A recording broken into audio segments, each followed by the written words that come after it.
Hey YouTube, this is Gracie and welcome back to Card-tober, a series in which I show you how to make a Disney bounding Halloween card every day in the month of October. And there were a couple of themes within Card-tober. The first week was the week of villains and the second week was the week of Hocus Pocus.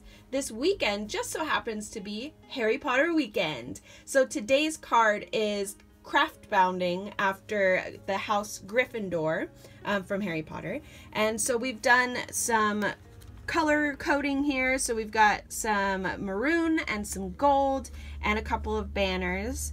And this is craft bounding as a Gryffindor house. So this whole weekend will be all cards done for Harry Potter, and then we're also going to be doing an DIY in this weekend as well, so stay tuned for that. Click that subscribe button and the bell icon so you'll be notified each time I upload a new video. So yeah, this card is just kind of a very elegant Halloween card for those friends or family that, you know, like a nicer card. On the inside I did have a spectacular Halloween, and then on the very back side I did my G stamp with the 3 stars that you find in the Harry Potter books.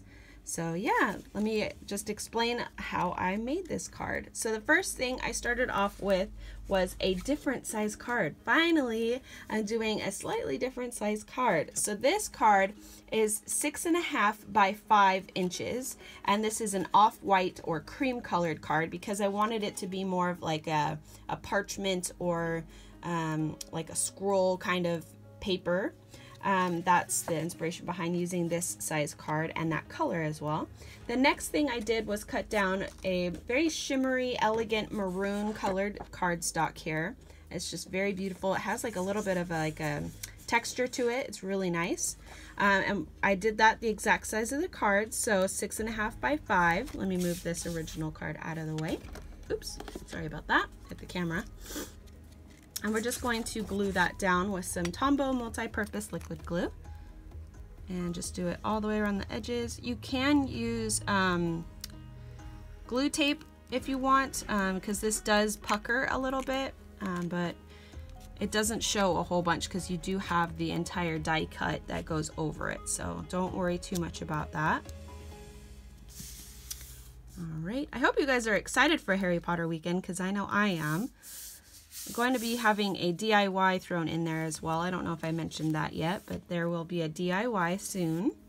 The next thing I did was used this ginormous die cut from Cricut Cuttlebug, and it's just like a really nice scroll. It's called Flourish Emblem, and it's beautiful. I would really like to just use this on a card. It's so beautiful. I can't tell you enough how much I love this die cut. I've used this before in a Haunted Mansion Disney bounding card, so if you guys are interested in seeing that, I'll leave a link to that video so you can see another way to use this die cut. I did that on some very matte glittery gold paper, and it's just really, it turned out really nice. The thing with this die cut, I had to run it through the embossing machine a few times, or the die cut machine, whatever you want to call it, a few times because it just didn't want to, you know, cut all of the edges. So just a word of caution there. Maybe use like a just a better cutting board, I guess. And then we're just going to flip that over and glue that down. Now I only did bits and pieces glued down just because you're going to be using the banners to go over it, and that also helps to hold it down. So just kind of doing it in the areas that are like bigger or chunkier, and then just little dobs of glue in like the smaller spots, because you don't need a whole bunch, just a few dots here and there. Leave down in the comments section which house you belong to. Are you a Gryffindor? Are you a Hufflepuff? Are you a Ravenclaw or a Slytherin? Let me know. I'm very interested to hear from you. If you don't know that much about Harry Potter, I highly recommend reading the books as well as watching the films. And yeah, they're just really good.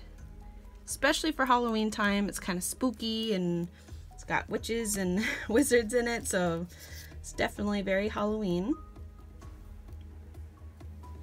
And then we're just going to place that right in the center and hold that down.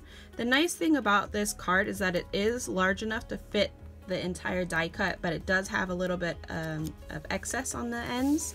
And as you know, I'm a big fan of having a little bit hangover just because I think it looks really cool. Okay. The next thing I did was cut out all of my banners, and I used the Simply Defined must-have circles. There's banner die cuts here, and then you've got the different ends. Let me show you on the back what all the different banners you could get. So you can get like a stitched banner, and then you have all these different end pieces.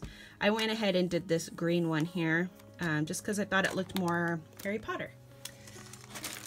So I did a couple of banners. This is the first one I did, Halloween, and I did it kind of backwards because I wanted it to, you know, be a little bit more interesting and not be two banners looking the exact same.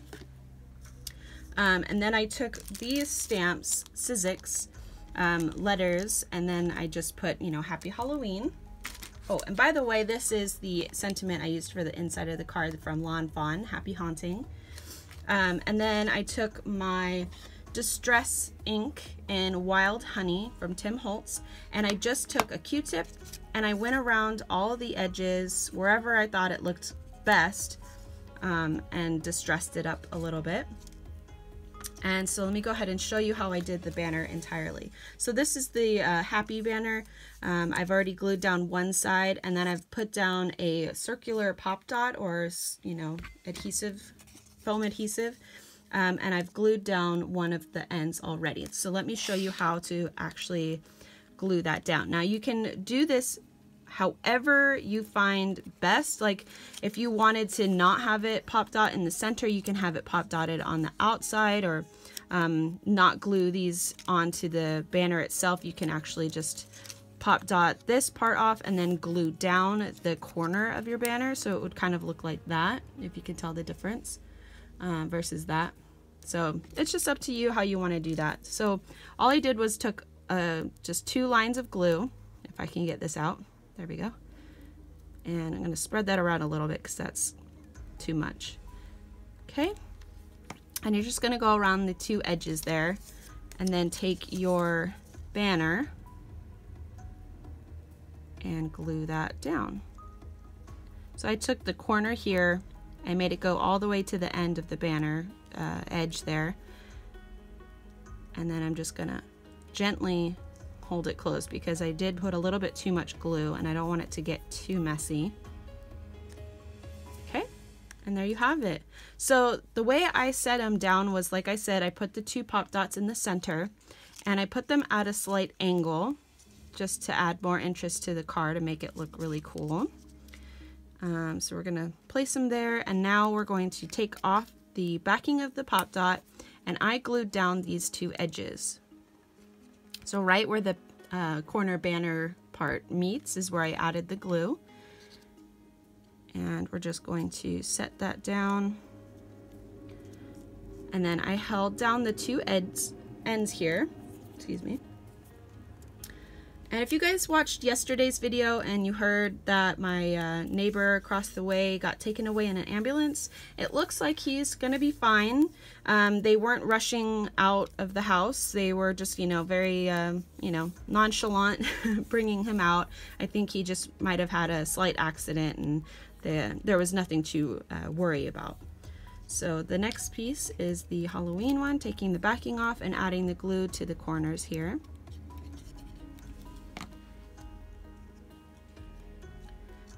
Alright, and then just holding down the ends and pushing down on that pop dot in the center. And there you have it. So let me show you how I did this inside look here. I took the, where did I put it? I took the ginormous floral emblem here, or whatever it's called. Let's see. And I put it on the card, and I took my Q-tip, And I went into all those little nooks and crannies and then around the top edge.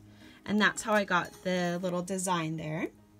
On the back side of the card, I did my G-stamp, and then I took my Q-tip once again and just did 3 X's all in a bundle, just like in the books. And then I took this marker, and this is, what's the company? IdentiPen, I guess is what it's called. And I didn't use the thick end. I actually used the, like, pen section of it, and I just did little stars. So there you have it. There is your craft bounding Harry Potter Gryffindor Halloween card. I hope you guys liked this video. If you did, give it a thumbs up and subscribe. I hope you guys have a great day. Happy Halloween, and I'll see you next time. Bye!